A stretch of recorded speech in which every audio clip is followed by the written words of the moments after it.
My name is Renee Farrar, and I am 67 years old. And I've never done a video like this before, and I'm not even sure I'm facing my little iPad correctly, but I'll do the best that I can. But I'm doing this video today because I'm upset, I'm angry, and I'm actually directing this to you, Mr. Speaker of the House, Paul Ryan. You see, I'm upset because you said that you have no interest in working with any Democrats on this health bill. You actually said you don't have any interest in working with any Democrats on anything major. You're willing to work with them on small things. Now, I get that there's a difference of philosophy between Democrats and Republicans on quite a few issues.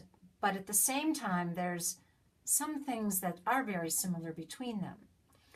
But here's the point I want to make to you. When you said that you didn't want to work with any Democrats, this wasn't about you were not working with the legislators. This is about you're working with me. See, I vote. I'm a tax-paying citizen. And when I make a decision about selecting an individual to go to Congress, the reason we have those legislators in this democracy, in this representative democracy, is because I send that person or group of people to Congress to represent my views. So when you say that you're not going to work with any Democrats, that means you're not willing to work with millions of people in this country. Now, I understand as a Democrat that I can't get everything I want. And I understand that because this country is diverse and it has many different political philosophies. We really have three major groups at this point: the Republicans, the Democrats, and independents, who kind of go in different directions. And then we have some smaller groups philosophically and politically. I get that. And I get the way democracy works is that you have to work in trying to pull what you can from these groups and looking for the best ideas and for collaboration. But you're not doing that. You're not doing that. By your saying that you're not willing to work with a Democrat, you're not recognizing the diversity, which is really odd considering that the reason you couldn't get the health bill passed in the first place was because there was an assumption that you were all on the same page, and you're not, because of the diversity, because of the differences of problems. The truth is, you need to hear the different voices so that the best collaboration can come out. And like I said, I realize I won't get everything I want. But the beauty of this country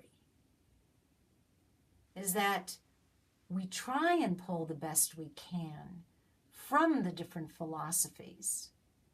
I may be a Democrat, but there are some ideas that I like that Republicans offer, or independents offer, or even the libertarians offer, along with the things that are important to me. You are in one of the most powerful positions in this country. You are in a position next to the White House that has such incredible control. And because of that leadership role, you need to be the number one collaborative model. You need to be teaching this public about diversity, about getting along, about understanding that we need to take different ideas and to listen. And you threw that away. You let me know that I have no voice in this country. So here's what I'm starting to think. In my state, and I am from Colorado, and I'm watching the people here, the legislators here, really trying to, most of them, work and listen to the people as best they can. But right now, I do feel that I have a voice in this state. But you know, they only get 2.2% of my tax money. you folks get 25%. So I'm beginning to think, why would I give 25% of my tax money to a government that doesn't want my voice, doesn't want my input? And if you're not willing to listen to me, I certainly don't feel you should get my 25% in taxes. I would much rather give more to my state, especially since they're going to wind up picking up many of the programs because we want them that you're dropping. Or at least in this state, there's some kind of voice about which programs we will be supporting as a group. Mr. Speaker, you have no right to squelch my voice. You have no right to refuse any Democrat who might be willing to work with you. And in your defense, I know there's probably plenty, just like I know plenty of people who may not want to work with you because they're Republican. And you know what? I feel the same way about them too. But in your position, you have no right to cut off my voice, to cut off my legislator. I need to be represented.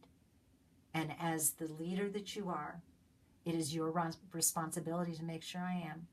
And if you can't do that, then I don't think you should be Speaker of the House. Thank you, Mr. Ryan.